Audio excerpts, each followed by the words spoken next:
broadcaster for ESPN, joins us regularly here on the program, was in Atlanta on the sidelines Monday night for the national championship game with my former WVUA 23 intern. Don't know if you knew that, Adam. Landon Collins interned for me when he was playing here at Alabama. He did a remarkable job with you. I saw you briefly. I don't even know if you noticed me because you were hustling down the sideline, but I almost bumped into you. But just take it from there. What a game it turned out to be. Certainly the first half, I don't think gave us any indicator of what the second half and the overtime was going to be like, but it turned out to be one for the ages. You were right there on the sidelines with Landon Collins. Just to share some of your experiences broadcasting that game with us. Yeah, first and foremost, Landon was great. I was on the Georgia sideline with Aaron Murray, and Joe Tessitore was with Landon on the Alabama sideline. That's right. Yeah, and we got to mix in and out during the broadcast, and it was just really, really fun. And Landon, I told him after the game, he's got a bright future in this if he wants to. As soon as what I'm sure is going to be an outstanding playing career, and already he's obviously up to a great start, but he's going to have a bright future in this when he wants to. And I would say actually say the same thing for Aaron Murray. He's already doing a little bit of the TV side now. So both those guys were just outstanding to work with, and they really brought some energy to the broadcast that I think was necessary in the first half. Because, like you said, Gary, we didn't really have a really good feel for what was happening in that first half. And obviously, being on the Georgia side, they were up 13-0, so we had a little bit more to talk about and celebrate with Aaron on our sideline. But that energy carried over into the second half for us, and the game then matched it. And the drama of it, to see Tua, I can think back to week 2, Gary. We were down in Tuscaloosa, and we were doing your show outside the stadium before the game against Fresno State. We were talking about Tua and thinking, well, this kid's going to be a part of this team somehow, some way, and he was that day. No surprise in a blowout, but we figured at some point this kid was going to play some meaningful snaps. I didn't think that his first meaningful snaps would come in the second half of a national championship game, trailing 13-0 at halftime. But that being said, his meaningful snaps eventually came, and he delivered. And I'll always remember that moment, thinking, "Wow, we got to introduce him week 2 to the country." Most people didn't know who Tua Tagovailoa was, and we got to talk about him when he made his collegiate debut, and there he was. 17 weeks later, winning the national championship and one of the more dramatic finishes we've had, I think, in a championship game in quite some time, with the magnitude of a finish like that. I mean, I know last year was great, and it's hard to beat that down to 1 second. I think we beat it this year.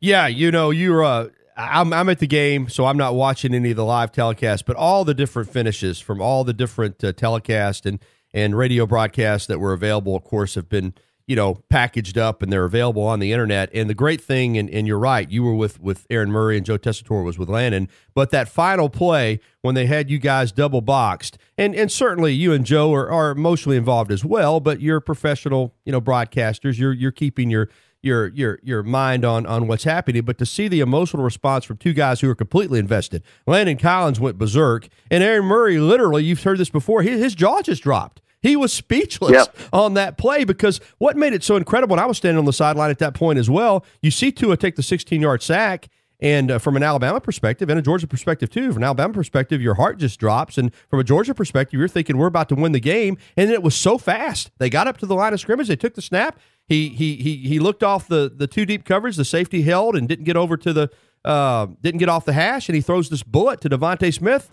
and just like that, boom, it's over. It just in a heartbeat, Gary, and that's what made it so fascinating. That's what made that game so interesting. And I had colleagues of mine saying, "Hey, this was one of the greatest walk-offs in sports history." Bill Mazeroski, 1960 Game 7 against the Yankees, 1999 Brandy Chastain, the penalty kick heard around the world, and kind of thinking about moments like that. Joe Carter, World Series Game 6 in 1993, and here we are in 2018 watching this thing unfold, and this arguably could be one of the great walk-offs ever. And to have a game of that magnitude, you can understand the reactions of both our partners that night. You can understand why Landon was so excited. You can understand Aaron just being flabbergasted in that moment and speechless. I mean, there's something to that game. And there was something very special about how that game was able to unfold. There was a lot going on that night between the president arriving and the sort of pomp and circumstance of the entire night in that stadium, that beautiful palatial stadium in that city where it feels like it's the heart of college football, and to have those two programs with those two coaches, the storyline of Saban and Smart is still phenomenal to me. To have the history at stake that we had, and then to have a kid who's, in his first year playing college football come in and push the turnaround we had with two true freshman quarterbacks. I mean, let's not forget, Jacob Fromm played a really good game for the most part, especially for about 3/4 of that game. He's a true freshman. He's not going to be 20 years old until July. So all of those great stories just came together on what turned out to be a really fun, special night for a college football fan like ourselves. ESPN's Adam Amin with us here on the Gary Harris Show. All guests appear courtesy of the Bud Light Hotline presented by Adams Beverages. I've had a lot of reaction here, of course, working locally in Tuscaloosa, and I've been a supporter of Jalen Hurts, and I believe that Nick Saban is the best college football coach in the country. So therefore, I don't question him often. Nobody's perfect, but now, of course, with what Tua did, and we're hearing words like special, Tim Tebow-like, and really, as you said, from the first time you saw him, there was nothing during the season when he did get into a game to indicate that he is not a special thrower of the football. He has amazing talent. But Alabama stayed with Jalen Hurts, and I said this on my show yesterday, Adam, and I'm curious to your reaction. At a program like Alabama, where you've got 5 stars stacked upon 5 stars, one great recruiting class after another, you may be more talented than a guy ahead of you. Sometimes, though, you just have to wait for your time. And when you looked out there in the fourth quarter, as much as I like Damian Harris, who's coming back, in Bo Scarborough, I would argue with you that Najee Harris is more physically gifted than either one of those guys. And he was in the game, and those 3 freshman wide receivers. Mm-hmm. And Alex Leatherwood's out there at left tackle because Jonah Williams went down. And there's Tua doing his thing.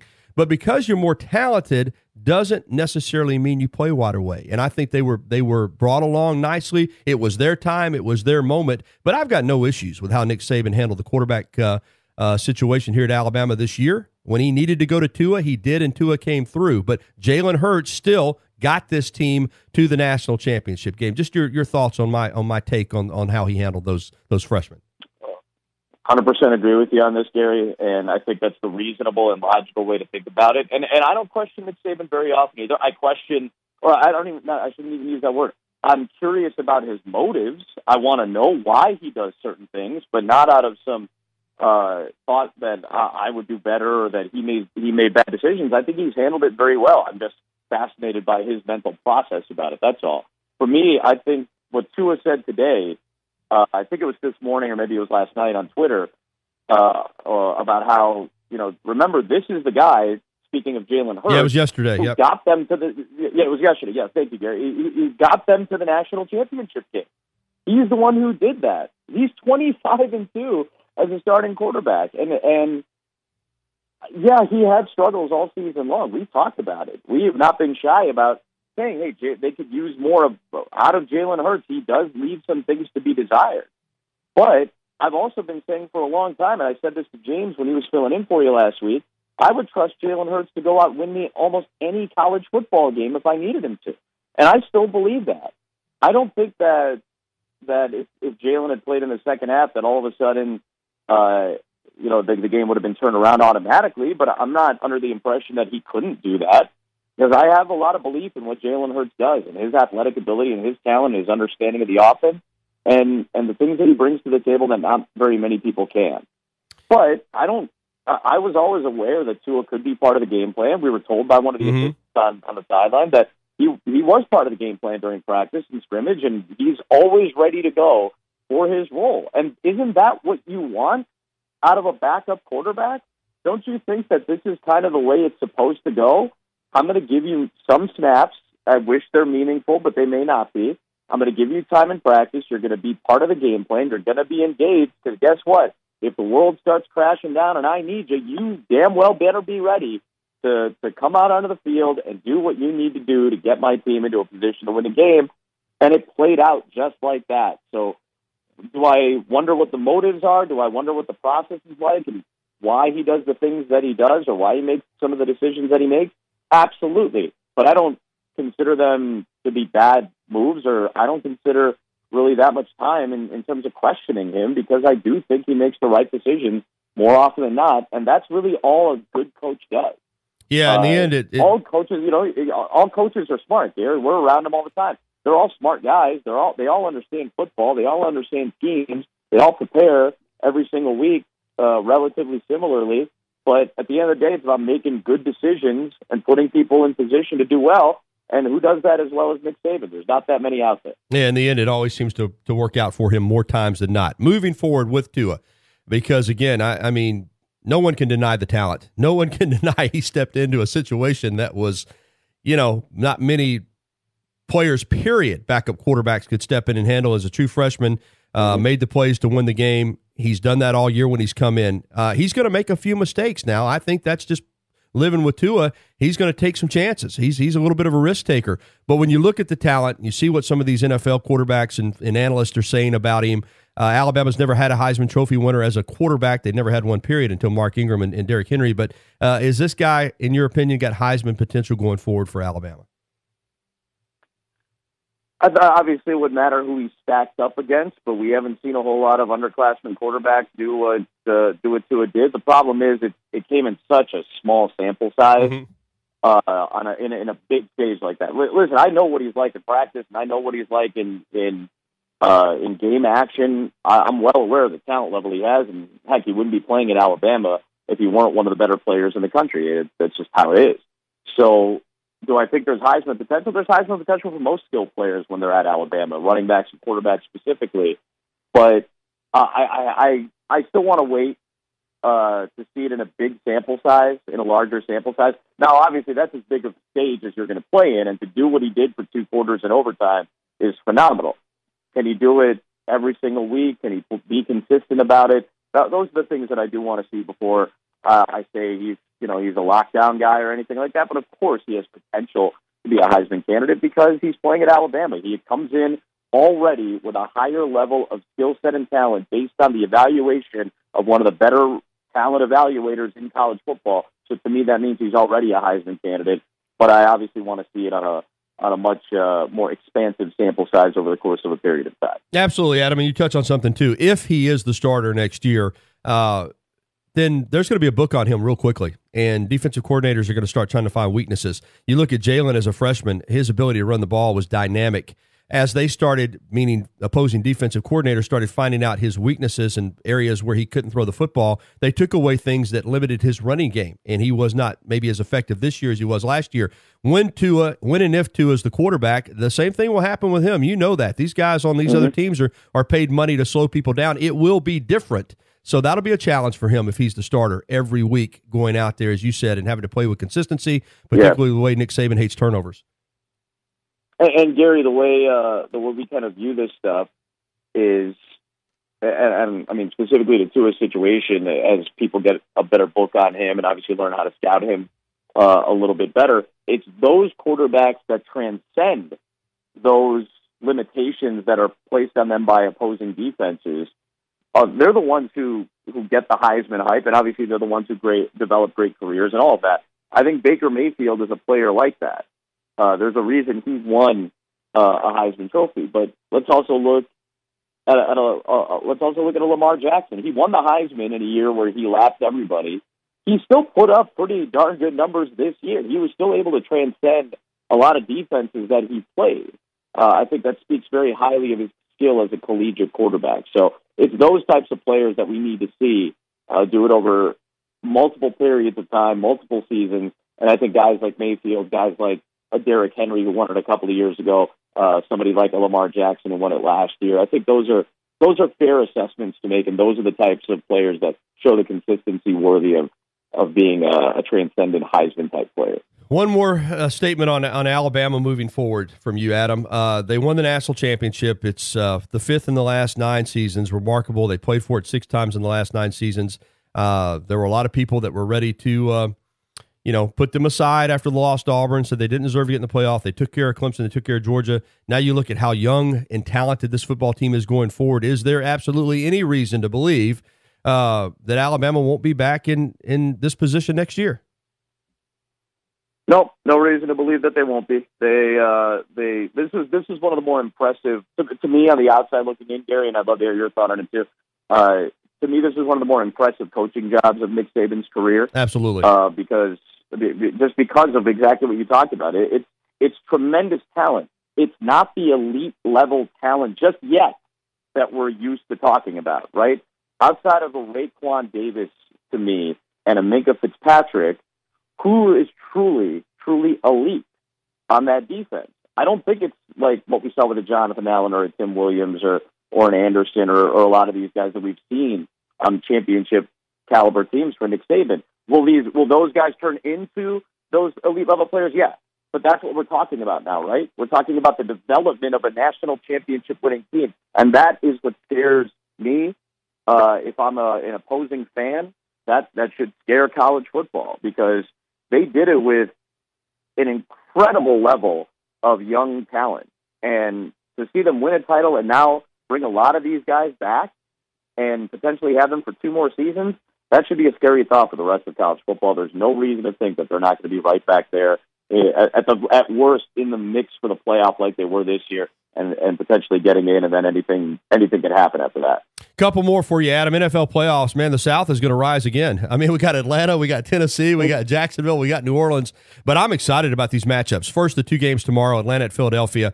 Of course, I lean toward Atlanta. I think the Falcons are capable of going on in there and winning, especially with Wentz out. I thought that they would beat the Rams. They did.